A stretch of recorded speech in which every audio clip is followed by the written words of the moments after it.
ഇത് നമ്മുടെ fusion upholstery coat എന്ന് പറയുന്ന ഒരു മോഡലാണ്. ഇതിൽ കംപ്ലീറ്റ് സ്ട്രക്ചർ വന്നിരിക്കുന്നത് 3 സൈസ് സ്ക്വയർ ട്യൂബാണ്. ഇതിൽ നമ്മൾ മെറ്റൽ ഫ്രെയിം വിസിബിളായിട്ട് കാണിച്ചിട്ടുള്ള മോഡലാണ്. ഇതിൻ്റെ ബെൻഡുകൾ കാര്യങ്ങളെല്ലാം നല്ല ഫിനിഷിങ്ങിലാണ് ചെയ്തിരിക്കുന്നത്. വെൽഡ് ചെയ്ത പാടുകളോ കുട്ടിയിട്ട പാടുകളോ കാര്യങ്ങളൊന്നുമില്ല. നല്ല പക്ക പ്രീമിയം ഫിനിഷ് ചെയ്തിരിക്കുന്നത്. ഈ ഫ്രെയിമിൻ്റെ കളർ നമുക്ക് of white, teak വുഡിൻ്റെ finish, ഈട്ടി വുഡിൻ്റെ finish, അതുപോലെ നമുക്ക് ഈ കളേഴ്സ് നമുക്ക് കസ്റ്റമൈസേഷൻ ചെയ്യാം. ഇത് ചിലവർ റൂമിൽ ഡോറിൻ്റെ കളർ അല്ലെങ്കിൽ വിൻഡോസിൻ്റെ കളർ ഇതിന് കൊടുക്കും. അവിടെ ഉപയോഗിച്ചിരിക്കുന്ന വാൾപേപ്പറിൻ്റെ കർട്ടൻ്റെ തൊട്ട് ലൈറ്റർ ഷെയ്ഡായിട്ടുള്ള കളേഴ്സ് ആയിരിക്കും ഇതിൻ്റെ കുഷ്യൻ വർക്കിന് കൊടുക്കുക. ഇതിൻ്റെ കുഷ്യൻ കളർ നമുക്ക് കസ്റ്റമൈസേഷൻ ചെയ്യാം. ഇതിന് ഹെഡ് ബോർഡ് ഹൈറ്റ് കൂട്ടാം കുറക്കാം. ഇതിൽ ഡ്രോയർ ആഡ് ചെയ്യണമെങ്കിൽ ആഡ് ചെയ്യാം.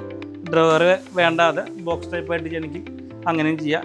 ഇതെല്ലാം കംപ്ലീറ്റ് ഡിറ്റാച്ചബിൾ ആണ്. അഴിച്ച് പീസ് യൂസ് ആയിട്ടായിരിക്കും കൊണ്ടുവരാം. നമുക്ക് സൈറ്റിലൊരു 15 to 20 മിനിറ്റ്സ് മതിയാവും ഇതിൻ്റെ ഇൻസ്റ്റാളേഷനായിട്ട്.